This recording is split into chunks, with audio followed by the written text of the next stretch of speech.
Hi, I'm Femi Oke and you're in the stream. Today, keeping alive the dream of returning home.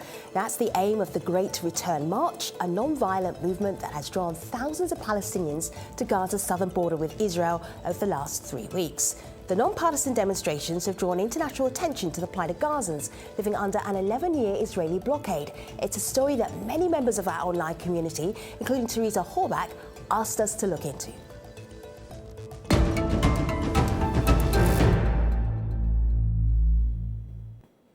The Great Return March has drawn people from every corner of Gazan society, men and women, young and old. But with the demonstrations has come a devastating human cost. Israeli troops on the frontier have shot dead at least 33 people, including journalists covering the rallies. Hundreds more people have been injured by Israeli live fire. Many Gazans say they will continue to gather at the border until at least May the 15th. That is the 70th anniversary of Israel's foundation, which forced hundreds of thousands of Palestinians into exile in what is known as the Nakba, or catastrophe. But the Great Return March is about far more than protest. It's about solidarity and community, as these clips show.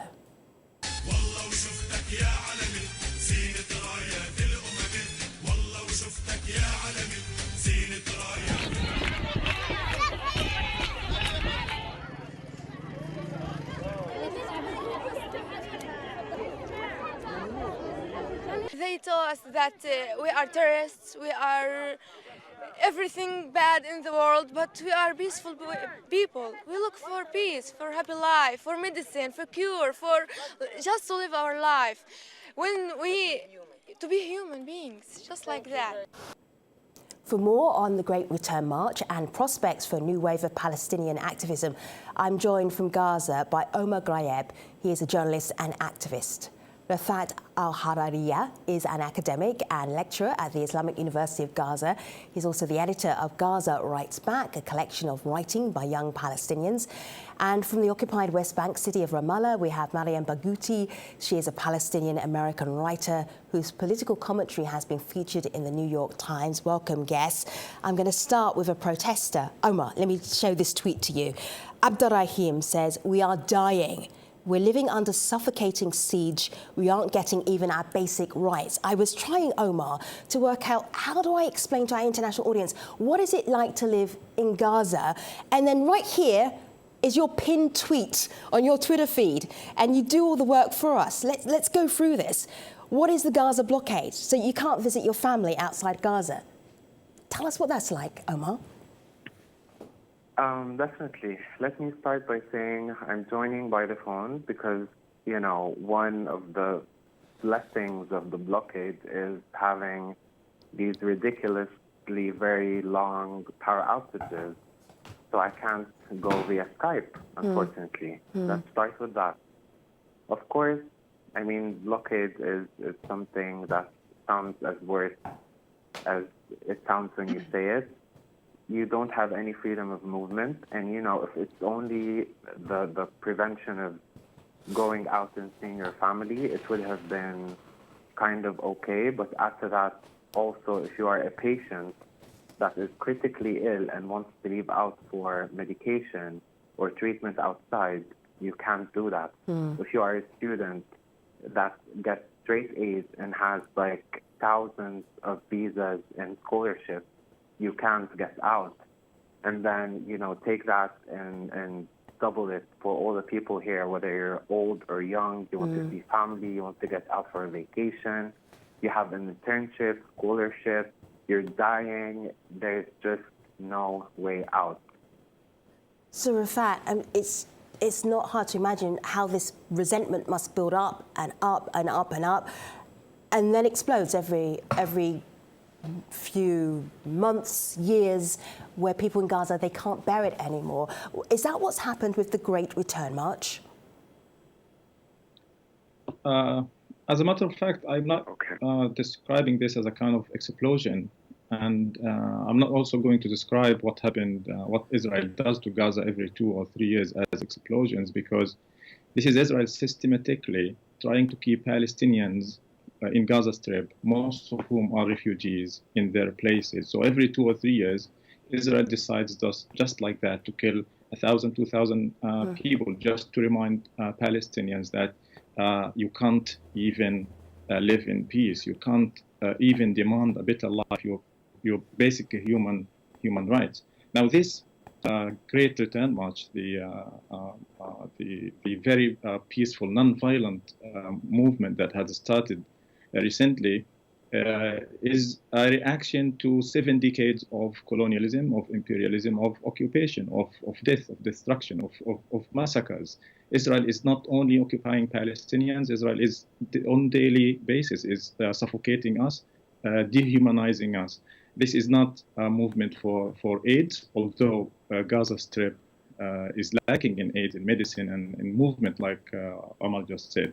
But this is a political movement as well, because about over 70% of Palestinians in Gaza Strip are refugees. Their towns, their villages were destroyed and depopulated by Israel. Even some of these villages are still intact there. They can go back, but Israel does not want Palestinians to go back. Israel does not want Palestinians to fight back by any means possible, which proves something that Palestinians have always been saying. Israel, it's not the means of resistance that Israel is against.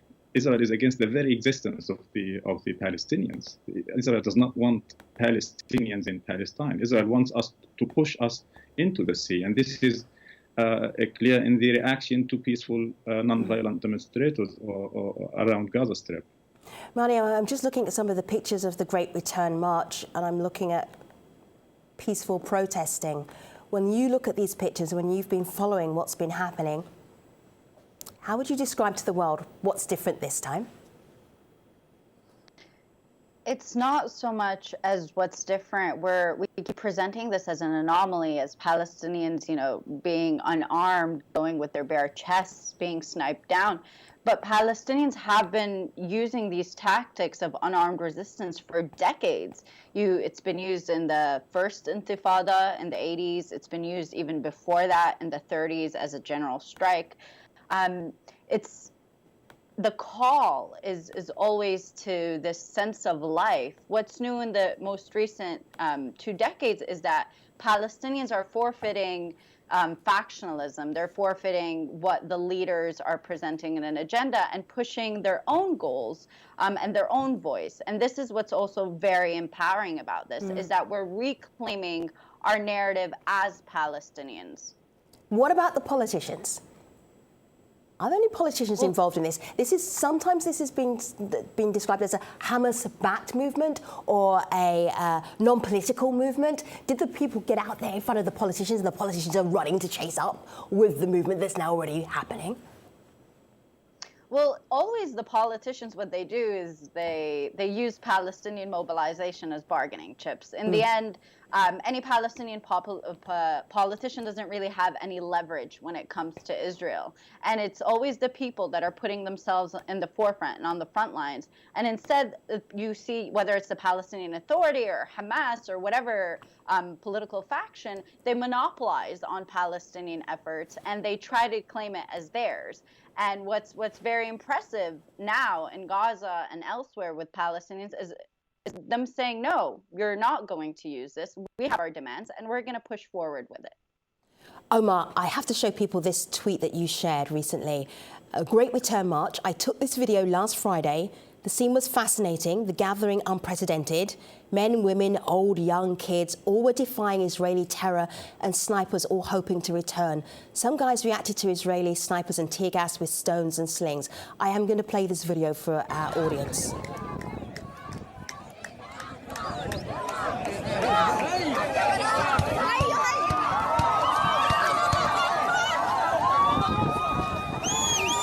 Rafat, can you explain what's happening here? This is the second Friday. The first Friday, I usually describe it as a celebration, as a carnival. Palestinians of all ages, all political colors, all political beliefs were gathering. Was not a Hamas movement. This was not a Palestinian Authority movement. This was a popular movement. People were celebrating. The kids were dressed in their best clothes. The women, the elderly people, everyone was in a festive mood, so to speak. And only when later on, like 3 or 4 hours later, when I listened to the news, I realized that Israel was shooting people near the borders, was actually killing people. And that was a surprise to me and to so many people, because there was like 2 places. The people were gathering and celebrating, and the people near the borders were being sniped and shot at by Israel. This video is an example. I shot so many videos. People were just standing by, doing, joking around, having fun, talking about return, talking about stuff. And then all of a sudden, the Israeli snipers would shoot a Palestinian randomly, would send their drones to drop tear gas canisters. So this is a clear video. This is like 300 meters away from the borders. Palestinians, even I said this on Twitter, that even with David's godly sling, Palestinian stones cannot reach the Israeli snipers. But again, Israel had to kill Palestinians so that Palestinians are silenced and muted forever. I'm just looking at that video and it looks chaotic there for what is supposed to be a non-violent protest, and how Israeli authorities are treating it. But as I'm watching this, I'm wondering, what are the aims of the protesters? What are the aims of these rallies, the cultural gatherings, as many people as possible being encouraged to come and meet up together? What are you trying to do? What are they trying to do? They're basically trying to only highlight the right of return, something that is being pushed aside. And, people are trying to discuss other political issues, and people are like, no, but we have the right to return. As Rifat said, most of Gaza are refugees. And people just assume, they're under blockade in Gaza, they're fine, they don't miss home, they don't want to go back.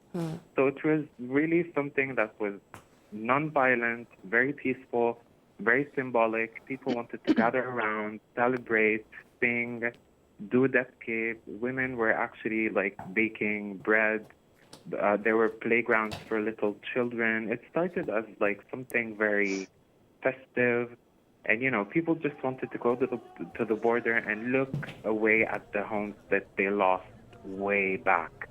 And, I saw also like criticism about like, all Palestinians holding keys, they're not the real keys. Well, guess what? Many people still have the keys of their homes. So it's not only symbolic, but also most of them are really the real keys that they had. So they only wanted to go there to highlight a right that the world is just, silent towards and very much ignoring. And wanted to say, well, yeah, maybe Palestine is going through a lot of things now, from, occupation to siege to internal division, but people still want the right of return. And then, it was all dances and debke and like people holding the flags. And then, as Rifat said, a short time later, you saw blood being shed, drones making it rain down with tear gas bombs, nerve gas bombs, and, snipers just hunting Palestinians down. And let's also highlight that the snipers were meters away. It's occurring to me, Mariam, that this is a very dangerous rally. It's supposed to be non-violent. People are going out there, women out there. I saw children on that video. There's a little boy called Mohammed who we got to know through social media because he was using an interesting way to stop the tear gas from affecting him. I've been told by many friends who are Palestinians that onions are very helpful. You eat them, you rub them on your nose and your eyes, and somehow it counter-affects the impact of the tear gas. Mohammed was known as the Onion Boy. So I want to introduce you to the Onion Boy if you don't already know him. People in Gaza, they know this kid, but have a look, rest of the world.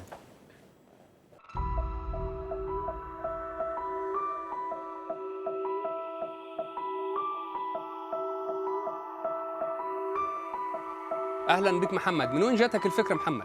فكرة البصل والكمامة. بصراحة أبوي كان متصاب بالانتفاضة الأولى، فكان يحكي لي عنها وأنا جربت أعملها وطلعت هادي. يعني أنا ما كنتش متوقع إن صورتي تطلع زي هيك. Mariam, he's a sweetheart, but this is dangerous. People are dying. Mm-hmm. Absolutely, and let's not, forget that behind this innovative and these strategies that we're trying to use to live, that there is a population that is being oppressed, that is being violently cracked down on, and not just in Gaza. Just last summer, you had people in Jerusalem and Al-Aqsa protesting in prayer, and they were also sniped down. You had martyrs, you had injuries, and afterwards you had activists arrested and people from Jerusalem arrested. So yes, Palestinians are innovative, and yes, the children, the women, the men will go out in the streets and they will try to resist by any means possible, because people forget that the alternative is to simply die silently, is to be ethnically cleansed, it's to have your identity stripped from you in the most gruesome and brutal way ever. And that despite all of this, despite the horrifying reality, you have all walks of life in Palestinian society still saying, I believe in life, I believe in dignity, I believe in justice, and I will go out and get it. Let's talk impact, Rafat. Impact of this particular rally, this protest, this ongoing protest. So far, what have you noticed? What impact is it having? I think one of the most interesting things is that Hamas as a political party is involved in this kind of struggle, non-violent, peaceful struggle. And as Hamas is participating, like Fatah is participating, like Islamic Jihad, like Palestinians without political affiliation are participating. Israel is trying to use the fact that some of the people it killed belong to one particular political party.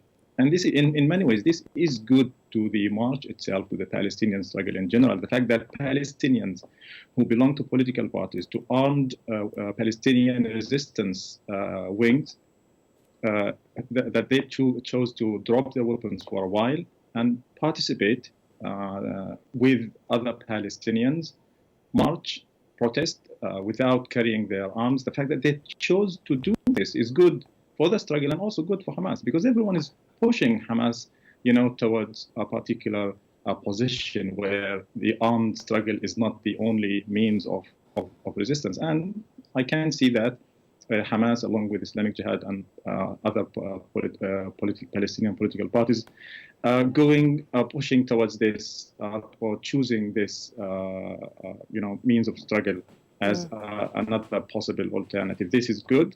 But again, Israel is using this to demonize Palestinians. And this, again, is yet another proof that no matter what we do, Israel is not going to be happy with us, because Israel is the occupier, the colonizer, Palestinians are the occupied. Look at what Israel is doing in the West Bank for the weekly protest, peaceful protest in Alin and Bilayin. Israel is killing people and humiliating people. Look at what Israel is doing to BDS activists. Israel is also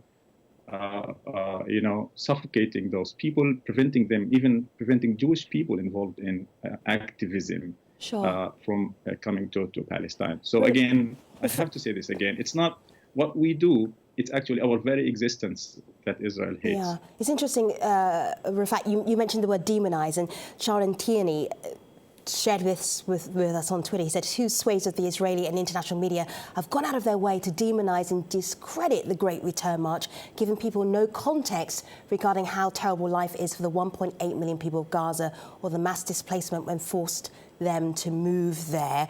The leading human rights organization, B'Tselem, is trying to end the occupation. We spoke to them a little bit earlier on today to see their comment about the Great Return March. This is what they told us.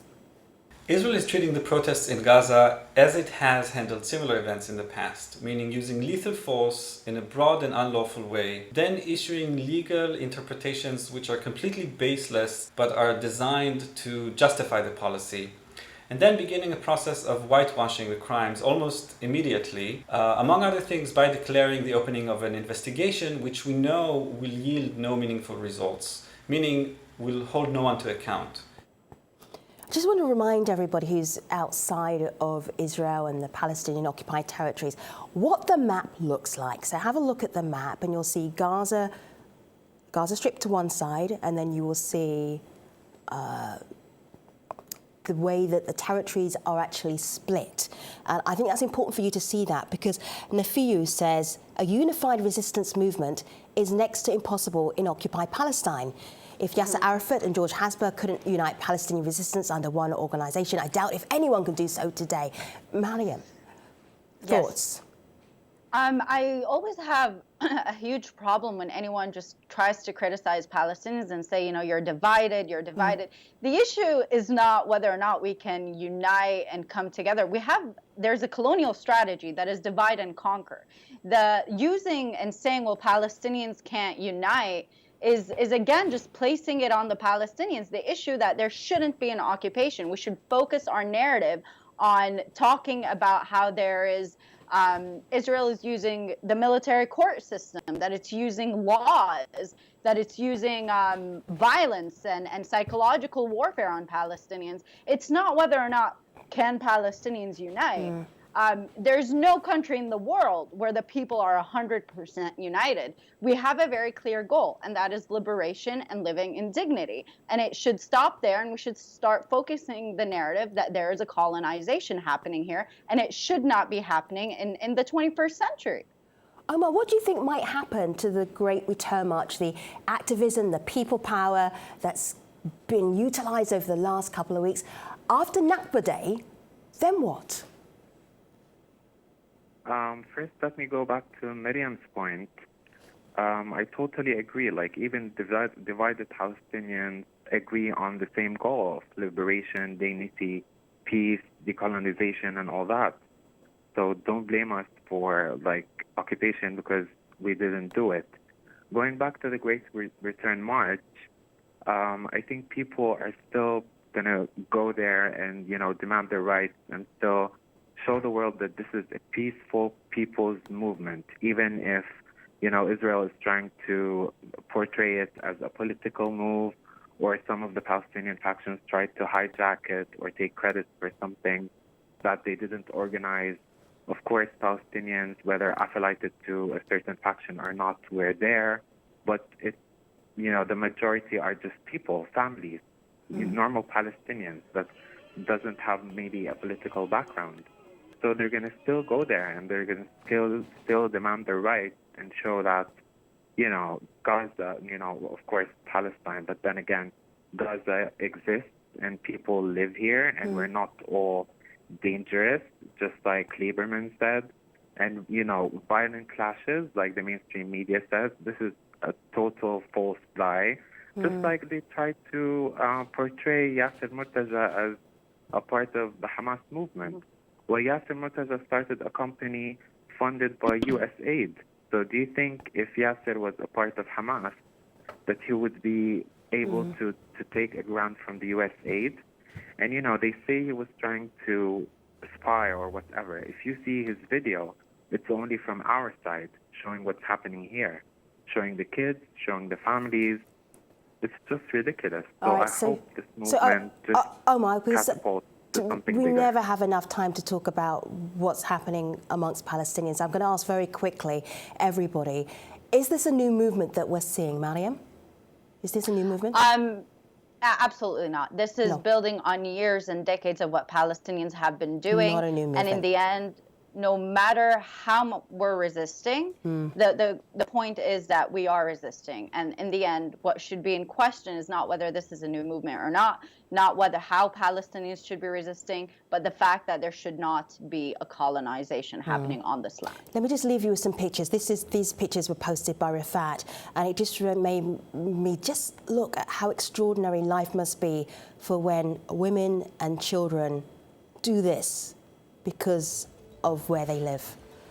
Thank you so much, Rafat and Mariam and Omar, for being part of our conversation today. Of course, we continue always online on Twitter and YouTube, and of course, aljazeera.com/the stream. See you next time.